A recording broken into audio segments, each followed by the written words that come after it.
All right, so look, let's just be honest. I think Zelensky he may have to go back into acting or something like that because I think his career, his political career is just about over. I mean, for this guy to come into the White House the way he did yesterday, and be so demanding.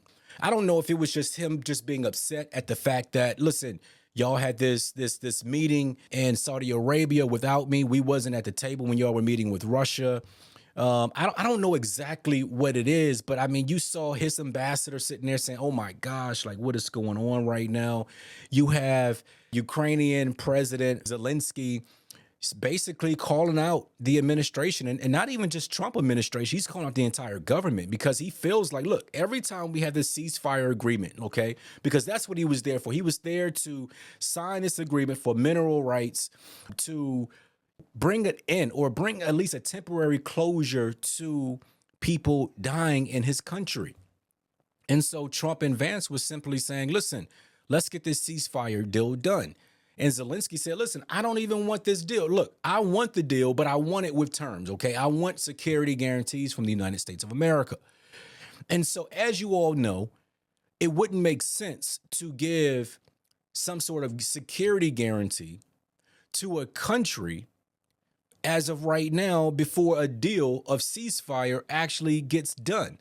And even if it was to happen, a security agreement with the United States, with Ukraine, that would mean that if Vladimir Putin really did escalate and went outside that agreement again, like he's done, okay, truth be told, he has done it. But if he was to do that again, that would mean that the United States would essentially have to get involved again. Now we know that Trump is a peace president. He wants peace. His last presidency, there was theoretically no wars actually taking place. So to sign an agreement where Trump already knows that is a great chance that Putin is going to escalate this war, it could be a fact that it would bring the United States back to the table or back putting boots on the ground in Ukraine. And that's what Trump don't want. So for this guy to come into the White House and listen, I looked at so many videos of Zelensky. He comes in there with these little polo shirts, these little athletic pants on to symbolize or to propagate himself as being in war, in war times. But we look at all of his security detail and everyone is dressed in suits. It's like, how does this even happen where your security guards have time for suits, but not you? How does this thing happen where you can come in here dressed all, casual, but then your security team is just dressed in all these suits?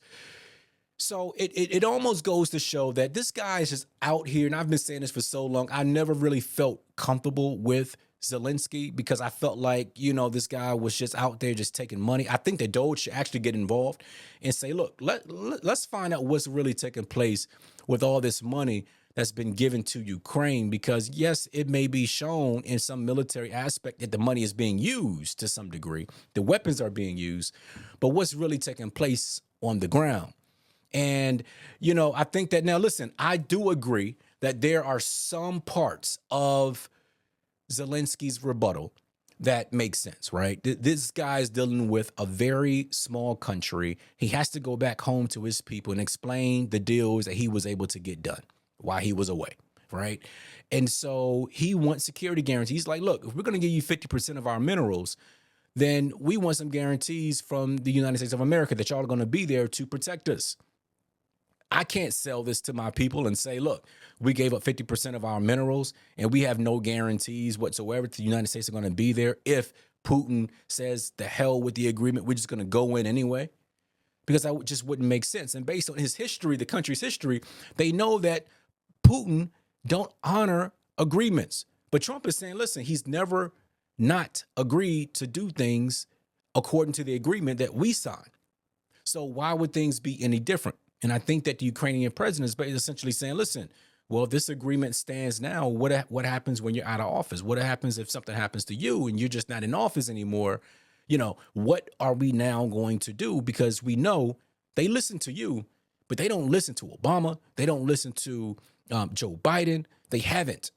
So we have no guarantees. But for him to come in there and say that we don't want to do this deal, which is crazy because Trump is like, your people are dying. You're going to start a World War III by saying that, listen, you want the United States to now come into the table. You know, you want all of these, or you want all of these guarantees to symbolize more war. Trump is not for that. So I think this guy is out of touch with reality with what Trump wants. You know, Trump is all about America first. So what Zelensky should have did was said, you know what? We're going to sign the deal. We're going to come in. I want to be partners with the United States. We're going to sign this deal with you. And when we sign this deal with you, we need protection, because if not, this is what's going to happen to the United States. They're going to push up against the Western countries of Europe. They're going to keep on pushing further west, and that can mean trouble for NATO. Now, if he used his cards the right way and sold it the right way, instead of coming in there with guns blazing, that's one person, Donald Trump, you do not want to come into guns blazing with, because I'm going to tell you something right now, Trump just ain't going to have it. So Zelensky need to come back to the table. I think that Zelensky needs to come back and say, listen, I'm ready to do this deal. I mean, this is the only way that people are going to stop dying. It is the only way that the entire country would be kept. Because if there's no deal, Russia is just going to keep on pushing. So that's my take. What's your take? Let me know what you think. Love to hear it.